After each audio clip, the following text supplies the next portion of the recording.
বিশাল একটা বিজয় হয়েছে আমাদের। এই বিজয়ে আওয়ামী লীগের কফিনে শেষ পেরেক লাগানো হয়েছে। এইটা সাহেব একটা পেরেক লেগে দেন কফিনে, একই সাথে মোদিরে পাইরে ফেলার ব্যবস্থা করা হয়েছে। 2024-এর 5ই আগস্ট থেকে আজ পর্যন্ত আমরা গুমের পেছনে জড়িতদের বিচারের দাবিতে এক ভয়ঙ্কর শক্তির বিরুদ্ধে লড়াই করছি। সেই লড়াইয়ে বিজয় আসছে, প্রাথমিক বিজয়।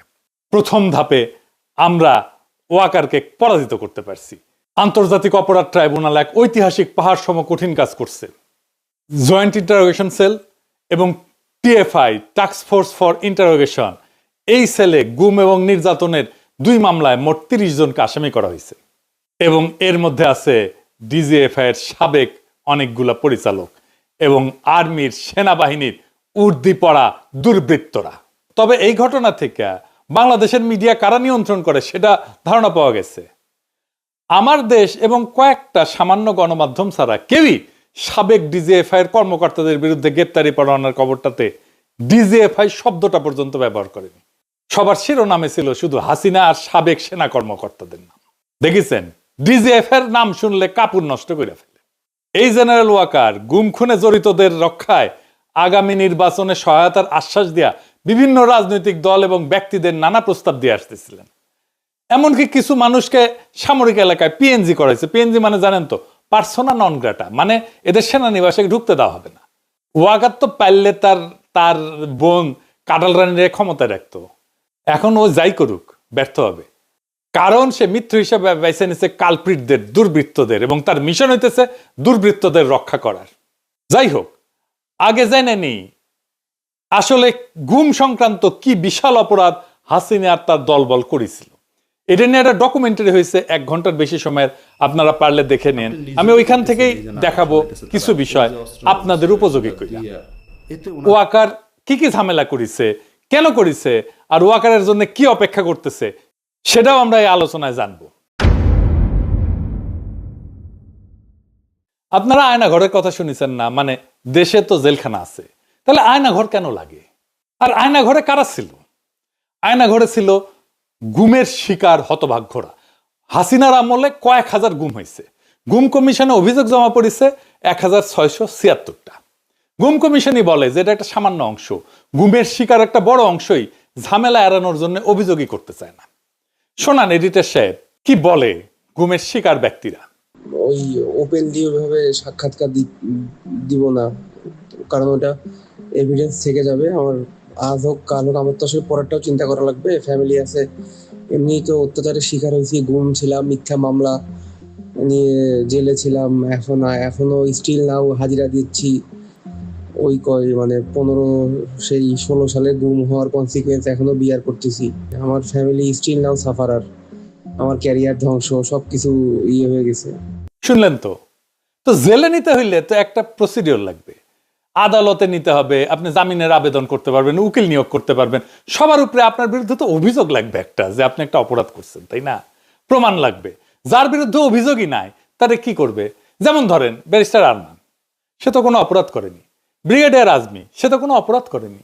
হুম্মাম কাদের চৌধুরী, সে তো কোনো অপরাধ করেনি। তাদের তো জেলে দেওয়া যাবে না, গ্রেপ্তার করা যাবে না। তাদের রাখতে হবে এমন একটা কয়েদখানায় যেখানে দেশের আইন আদালত কিছুই কাজ করবে না, সব গায়েব করে দিবে। যারা হাসিনার শাসনের জন্য চ্যালেঞ্জ, তাদের জন্য আয়নাঘর। এবং এই আয়নাঘর করছে বাংলাদেশ রাষ্ট্রের বাহিনীগুলা। সেখানে পশুর মতো রাখতো মানুষদেরকে। আর আয়নাঘর একটা না, সারা দেশে ছিল 800 আয়নাঘর। দেখেন, প্রত্যন্ত অঞ্চলেও এরকম অনেক আয়নাঘর ছিল। আমরা জেনেছি এটার সংখ্যা কয়েকশো, মেবি 700 থেকে 800। সবচেয়ে বড় আয়নাঘর যেটা, সেটা ছিল ঢাকা ক্যান্টনমেন্টের ভিতরে। এখানে কাউকে বছরের পর বছর আটকে রাখা হইতো। কাউকে কিছুদিন আটকে রাখার পরে মনে করা হইতো তারে আর বাঁচায় রাখা যাবে না, তাহলে হয় মাইলে ফেলা হতো, ক্রস ফায়ার সাজায়, অথবা মৃত্যুটাকে দুর্ঘটনা সাজায় দেখানো হইতো। শোনেন, নতুন যারা অফিসার সংযুক্ত হতেন র্যাবে বা র্যাব ইন্টেলে, তাদেরকে বলা হতো 2-1 মোরগ নামাও বা প্যাকেট নামাও, গুলি করো।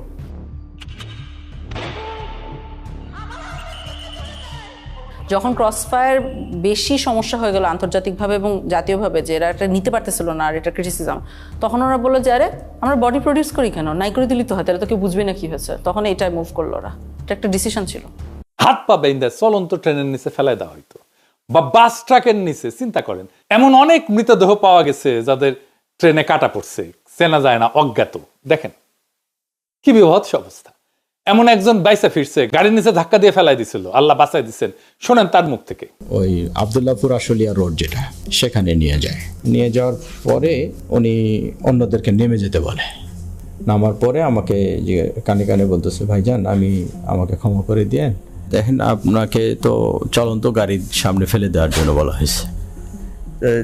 হঠাৎ করে মানে আমাকে ধাক্কা দেওয়া হলো এবং আমি খেয়াল করতেছিলাম যে গাড়ি শব্দ আসতেছে। তো আমি তো তখন ধরে নিয়েছি যে আমি শেষ, আমি পড়ে গেছি। পড়ে যাওয়ার পর মানে পড়ে যাওয়ার পরেও দেখতেছি যে আমি বেঁচে আছি। আমার তুলে ধরে বলছে যে আপনি ভয় পাবেন না, আপনাকে তো আমরা রাস্তায় ফেলে দিয়েছি, কিন্তু গাড়িটা পাশ দিয়ে চলে গেছে।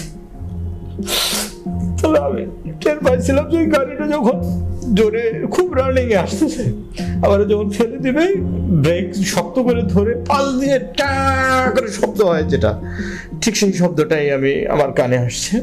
এইভাবে অজ্ঞাত ব্যক্তির লাশ পাওয়া যেত ট্রেনে কাটা পড়া।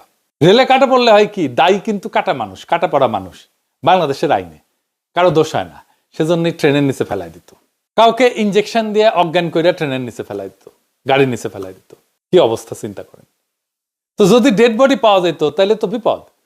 তখন তাদের নদীর মাঝখানে নিয়ে গুলি করে পেট চিরা কোমরে সিমেন্টের বস্তা বেঁধে ডুবাই দেওয়া হইতো। জিয়াউল হাসান নিজের হাতে এরকম মানুষকে মারছে। শুনেন স্বীকারোক্তি।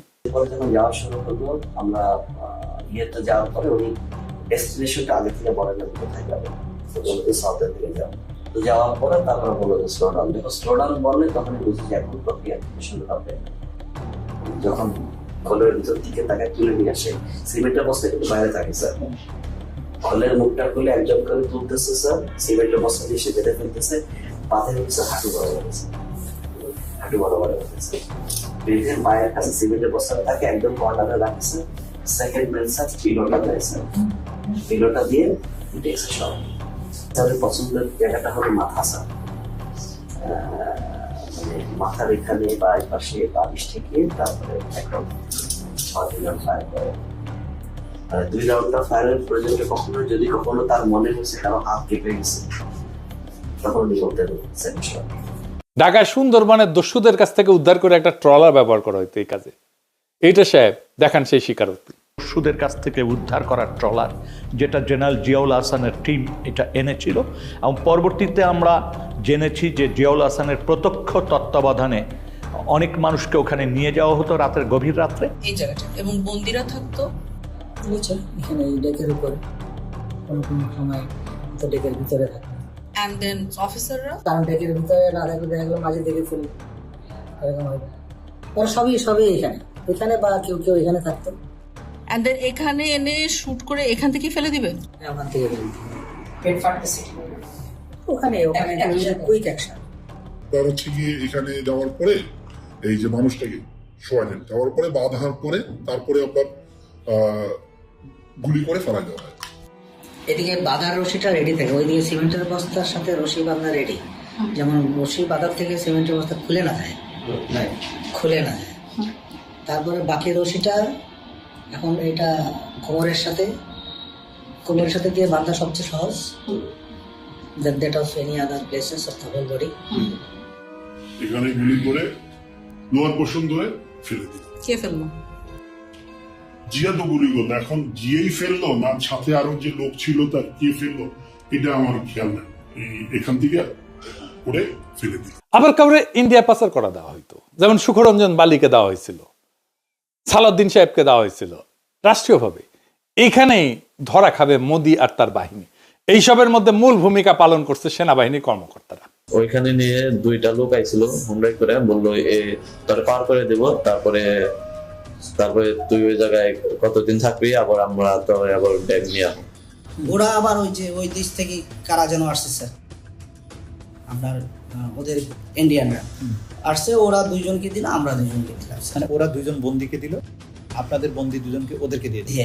যাদেরকে হ্যান্ড ওভার করলো ওদেরকে নিয়ে আবার কি করলেন? ওদেরকে নিয়ে স্যার রাস্তায় 2জনকে স্যার ক্রস ফায়ার দিয়ে ফেলাই দিয়ে আসছে।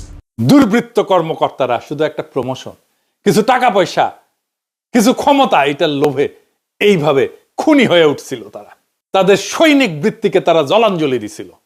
তারা সৈনিক ছিল না, তারা এখনো সৈনিক না। সেনাবাহিনী এদেরকে পালতে পারে না। আজকে ওয়াকার বলে সেনাবাহিনীর মরাল নষ্ট হবে। ও তো সেনাই না, ওই তো সৈনিকই না। মরাল কিসের নষ্ট হবে? ওরা রাখলেই তো সেনাবাহিনীর মরাল নষ্ট হবে। ঢাকার আয়নাঘর ছিল ডিজিএফ এর আন্ডারে, ক্যান্টনমেন্টের মধ্যে। র্যাবের সেনা কর্মকর্তারা এই গুম আর খুনের কাজগুলো করছে। এদের বিরুদ্ধে গ্রেপ্তারি পরোয়ানা জারি করা হয়েছে, সকল প্রমাণ জোগাড় করে মামলা করা হয়েছে। এইটায় ওয়াকারের পুচ্ছে আগুন ধরে গেছে এখন। কেন? কারণ ওয়াকার জানে এইভাবে ধরতে ধরতে ধরতে ধরতে ধরতে তার ফাঁসিকা ফান্ডা আসতেছে। ওর গলা তো ফাঁসির ধরি জ্বলবে। সে নিজেও তো 2024 জুলাই আগস্টে ছাত্র জনতার বিক্ষোভের বিরুদ্ধে সেনা নামাইছিল। তারা গুলিও করছে, মানুষও মারছে। এর দায় তো ওয়াকারের। সৈনিক আর জুনিয়র অফিসাররা গুলি চালাইতে অস্বীকার করার জন্যই ওয়াকার তার আপারে বাঁচাইতে পারে নাই। এতে ওয়াকারের বিন্দু মাত্র কোনো ক্রেডিট নাই। এই ওয়াকার আয়না ঘরের সব এভিডেন্স নষ্ট করে ফেলছে। এভিডেন্স নষ্ট করা আর একটা অপরাধ। ক্যান্টনমেন্টের এলাকার মধ্যে যদি এভিডেন্স নষ্ট করা হয় আয়না ঘরে, কার সেটা দায়িত্বে পড়ে? তার জিম্মায় থাকা জেনারেল মুজিব পালাই যেতে দিচ্ছে। তারা গ্রেপ্তার করা হয়েছিল, রাখা হয়েছে ক্যান্টনমেন্টে, পালাই গেছে। কার দায় তাহলে? এই মুজিবের নামে ওয়ারেন্ট বাড়াইছে, এখন আশ্রয় দিছে পুলিশ আর আওয়ামী লীগের নেতা কর্মীদের ক্যান্টনমেন্ট গুলোতে। তাদের পালাইতে সাহায্য করছে। আরাফাতকে তো পালাইতে সাহায্য করছে ওয়াকার। আরাফাত ধরা পড়েছিল, নিউজ বাড়াইছিল, কেমনে পলাইলো? তারপরে আয়নাঘর ভিজিট করতে দিবে না ওয়াকার প্রফেসর ইউনুসকে, বাধ্য হইয়া দিছে। এই যে জেনারেল আকবর, যার নামে আজকে ওয়ারেন্ট বাড়িয়েছে, সে গুম কমিশনে স্বীকার করছে, সাক্ষ্য দিছে, তাকেও পালাইয়া যাইতে দেওয়া হয়েছে। দেখান এডিটর সাহেব তার সাক্ষ্য দেখান।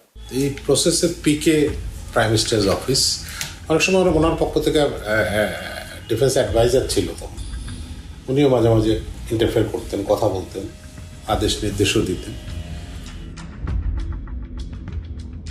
So out of the way I went to PM and requested হার যে সালাউদ্দিন কাদের চৌধুরীর ফাঁসি হয়ে গেছে, তার ছেলেটাকে এটা করা হয়েছে, এটা খুব এটা দেখা উচিত। আমাদের মনে হয় ফ্যামিলিটা খুব broken and his relatives have request.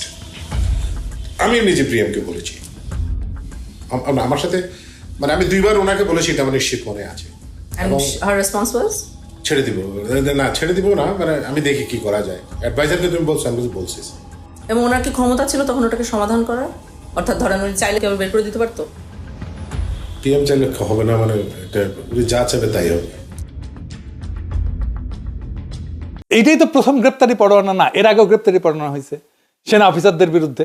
কাউরে গ্রেপ্তার করতে দেয় নাই ওয়াকার। সে বলে এতে সেনাবাহিনীর মরাল নষ্ট হবে। যুক্তির মায়েরে বাপ। নিজেরা নিজেদের সৈনিক বৃত্তিকে কলঙ্কিত করছে, নিজেকে নিছক একজন ঠান্ডা মাথার খুনি বানাইছে, তাতে মরাল নষ্ট হয় না। ক্যান্টনমেন্টের মধ্যে আয়না ঘর বানায় রাখলে মরাল নষ্ট হয় না। মোটা আজিজকে শেখ হাসিনার বডিগার্ডের ভাই কোটায় আর মোটা ওয়াকারকে জামাই কোটায় সেনা প্রধান বানাইলে মরাল নষ্ট হয় না। বিডিআরে 57 সেনা অফিসারকে ইন্ডিয়া খুন করাইলে মরাল নষ্ট হয় না। কয়েক মাইল দূর থেকে বিডিআর হেডকোয়ার্টারে কাউকে রক্ষা করার হিম্মত দেখাইতে না পারলে মরাল নষ্ট হয় না। ব্রিগেডিয়ার আজমিকে আয়না ঘরে আটকায় রাখলে মরাল নষ্ট হয় না। আর তারে যে বছরের পর বছর যেই সৈনিকেরা পাহারা দিছে, তারা দেখে নাই একজন নিরাপরাধ চৌকস উচ্চ পদস্থ সেনা অফিসারকে বিনা আইনে এইভাবে বন্দি করে রাখা হয়েছে, তাদের মরাল নষ্ট হয় নাই? তারা কথা বলে না এটা নিয়ে তার পরিবারের সাথে, তার বন্ধু বান্ধবদের সাথে, তার কলিগদের সাথে? নারায়ণগঞ্জে কন্ট্রাক্ট কিলিং করে 7 জনকে মাইরা শীতলক্ষায় ভাসায় দেওয়া মরাল নষ্ট হয় নাই সেনাবাহিনীর? আবদার ধরিছে মার্শাল ল কোর্টে বিচার করতে হবে। কেন জানেন? মার্শাল ল আইনে গুম কোনো অপরাধ না, তাই মার্শাল ল কোর্টে বিচার করলে সবাই খালাস পেয়ে যাবে। চিকনা বুদ্ধি আছে ওয়াকারের, শুধু বুড়ি মোটা না, মাথার বুদ্ধিও চিকনা আছে। কর্নেল ফারুক, মেজর ডালিমকে মার্শাল ল কোর্টে বিচার করা হয়েছিল। অপরাধ করলে বিচার হবে বাংলাদেশের আইনে। গত 15 বছরে সেনাবাহিনীর মরালকে ঘুমাইতেছিল। ওয়াকার জানে কই তার বিপদ, তাই সে আমাদের পিছে তার কুত্তা আর পোত বালকদের লাগাই দিছিল।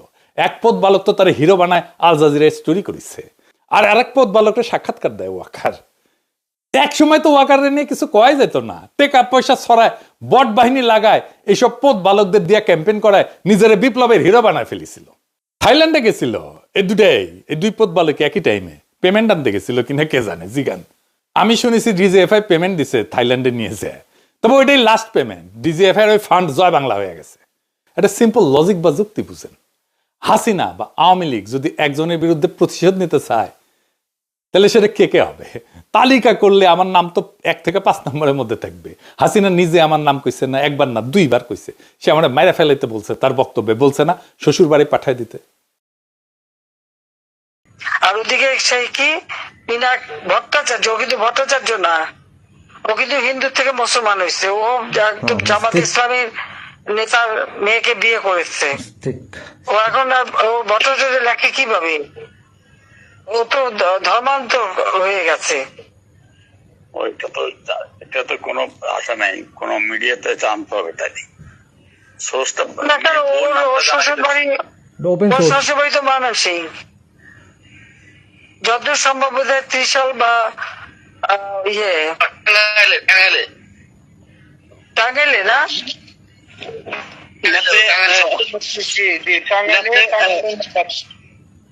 জামাতে ইসলামের নেতা না, জামাতে ইসলামের নেতা কিন্তু তার মেয়েকে তো এই বিধর্মীর সাথে বিয়ে দেবে না, নিশ্চয়ই তার মুসলমান বানাইছে।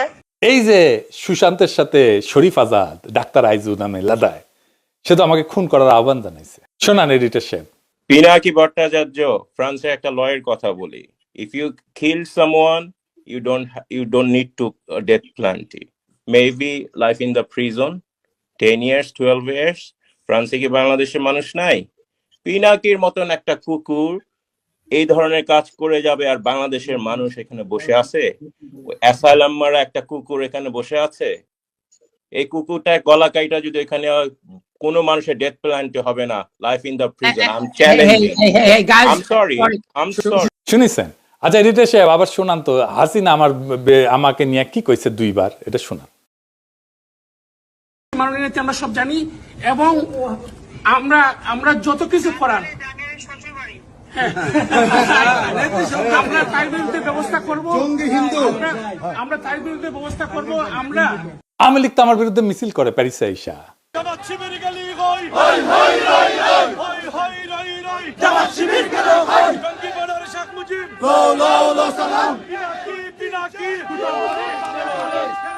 ইন্ডিয়ানরা আমার পছন্দ করে, আমার বিরুদ্ধে তো ইন্ডিয়ানরা পর্যন্ত কন্টেন্ট বানায় গালাগালি করে আমার পোস্টে এসে। দেখেন তো, নাস্তিক যেগুলো আছে সব কয়টা তো আমার গেলায়, তাই না? বাম যেগুলো আছে সেগুলো তো আমার গেলায়, তাই না? তো তাইলে বাম, ইন্ডিয়া, আওয়ামী লীগ, হাসিনা, নাস্তিক, এই যে গ্র্যান্ড একটা অ্যালায়েন্স, এইগুলো তো আমার শত্রু ঘোষণা করছে। তার মানে আমি গ্রেটার আওয়ামী ইন্ডিয়া যে শক্তি, তার বিরুদ্ধে দাঁড়ায় ফাইট করি। আমার চাইতে বড় অ্যান্টি আওয়ামী আর ভারতীয় আগ্রাসন বিরোধী ভয়েস কয়টা আছে? সারা দুনিয়ায় ভারতীয় পণ্য বয়কট আন্দোলন করেছি, সাকসেসফুল আন্দোলন করেছি। তার মানে আমার পিছে যারা লাগে তাদের ফুয়েল কই থেকে আসে এটা বুঝেন একবার। সব কয়টা ইন্ডিয়ান লেসপেন্সার, এদের মিশন আমারে থামায় দেওয়া, পারে নাই? হ্যাঁ, পারবেও না ইনশাল্লাহ। কারো রাজনীতিটা পরিষ্কার থাকলে তারা থামানো যায় না, এটা তো সহজ কাজ না। যাই হোক, এই ওয়াকার আওয়ামী লীগরে মাঠে নামাইছে তো, সেনাবাহিনী একটা আওয়ামী লীগরে ধরছে, এটাও ধরে নাই। আওয়ামী লীগের মিছিলের পাশ দিয়ে আর্মির গাড়ি যায়, ভিডিও আছে। সেনাবাহিনী প্রেস কনফারেন্স করে, সেখানে হাসিনার গোয়াচাটা সাংবাদিকরা প্রশ্ন করে, বিদেশ থেকে ইউটিউবাররা সেনাবাহিনীর বিরুদ্ধে বিষোদ্গার করে, আপনারা কি করতেছেন? আমি বলে দিই উত্তরে, সাংবাদিকের বাচ্চা বালটা করবে আমাদের। আর সেনা অফিসার যে উত্তর দেয়, গাইগিলকেরা উত্তর দেয়, আপনারে কইতেছি এইসব প্রশ্নের বালসালের উত্তর দেবেন না। ওই সাংবাদিক তো কখনো প্রশ্ন করলো না হার্পিক মজুমদার যে অস্ত্র হাতে যুদ্ধ করার কথা কইলো রাষ্ট্রের বিরুদ্ধে, এই ব্যাপারে সেনাবাহিনীর মতামত কি? জানেন না এই হার্পিক যে অস্ত্র ধরে যুদ্ধের কথা বলছে, একবার না একাধিকবার বলছে। আজ শোনেন একটা। আমি আবারও আপনাকে বলি যে সশস্ত্র সংগ্রাম, গেরিলা প্রস্তুতি, এগুলো আমাদের জন্য জরুরি এবং সেটা আমাদেরকে ভাবা শুরু করা উচিত। আমি মনে করি বাংলাদেশ আওয়ামী লীগের এসব পুতু রাজনীতি করার সুযোগ নাই। আমরা দেখব যদি ভালোই কাজ হবে, কিন্তু দেশ যদি এইভাবে পাকিস্তানের দিকে চলে যেতে থাকে, সশস্ত্র সংগ্রাম এবং আমাদেরকে এই গেরিলা সংগ্রাম বা আরেকটা মুক্তিযুদ্ধ ছাড়া আমাদের কোনো রাস্তা নাই। আমার কথা স্পষ্ট, কোনো রাগঢাক নাই এবং অস্ত্র হাতে যুদ্ধ ছাড়া আমি অন্তত পক্ষে কোনো উপায় দেখি না, এবং সেটা আমরা করব। কইছেন এটা নিয়ে সাংঘাতিক হাসিনার গোয়াচাটা সাংঘাতিক। ওয়াকারের এখন একটাই চিন্তা, যেন বিচারের মুখোমুখি হইতে না হয়। তো ফাইনালি ওয়াকার কি করছে সেটা দেখি। এই জেনারেল পর্যায়ে শীর্ষ দুর্বৃত্ত কর্মকর্তাদের বিরুদ্ধে মামলা করায় খুবই গোসা করেছে জেনারেলরা, পেটমোটা জেনারেলরা। সেনাবাহিনীর টপ অফিসাররা জরুরি সম্মেলন বসছে আজকে যখন রেকর্ড করেছি। ওয়াকার সহ 56 জন জেনারেল এই যে আইসিটি যে আদেশটা করছে, যে আদেশ জারি করছে, তীব্র প্রতিবাদ জানাইছে। পরিস্থিতি অন্যদিকে মোড় নিতে পারে। প্রাক্তন সেনা প্রধানদের আর্মি হেডকোয়ার্টারে ডাকা হবে জানা গেছে, এবং প্রাক্তন সেনা প্রধানরা কেউ যাবেন না ওইখানে। এবং এটা নিয়ে যদি কিছু করতে চায় ওয়াকার, তবে প্রফেসর ইউনূসকে আমি বলবো জরুরি ভিত্তিতে দেশবাসীকে অবহিত করার জন্য। ওয়াকার সেনাবাহিনী ইনস্টিটিউটটার এই খুনি জেনারেলদের রক্ষায় নামাবে, এই তার খায়েশ। সে মনে করে তাইলে আসলে সেও রক্ষা পাবে। আমি আজকে কয়ে দিলাম, সেনাবাহিনী এটা করতে গেলে ধ্বংস হয়ে যাবে। এই গুম যারা করছে তাদের সন্তানদের কান্না শোনেন নাই? এডিটর সাহেব শোনান।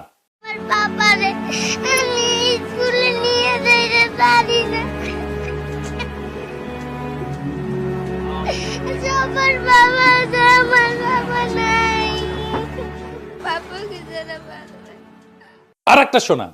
আমার বাবাকে আমি একবারও দেখি নাই।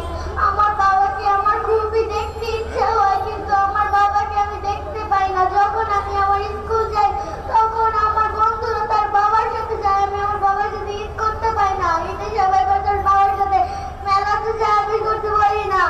সবাই সবার বাবার সাথে মার্কেটে যায়, জামা কিনতে, তা আমি পারি না। কেন? সরকারের কাছে আমার একটাই দাবি, আমার বাবাকে ফিরিয়ে দেন। আমি আমার বাবাকে দেখতে চাই। আমার বাবা ছাড়া আমার ভালো লাগে না, আমি আমার বাবাকে দেখতে চাই। আর একটা শোনান। এই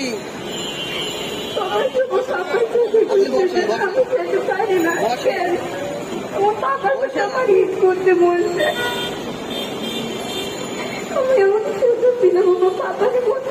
গুমের শিকার সেই হতভাগ্য পরিবারদের, অসহায় এতিম সন্তানদের শপথ, সব কয়টারে ফাঁসিতে ঝুলানো হবে, কাউকে ছাড়া হবে না। এই ভয়ানক আওয়ামী লীগ সংগঠনের সাথে যারা আছে তাদের একটাকেও ছাড়া হবে না। এই কান্নার কাফারা আমরা আদায় করে ছাড়বো একদিন না একদিন। ইনকিলাব জিন্দাবাদ।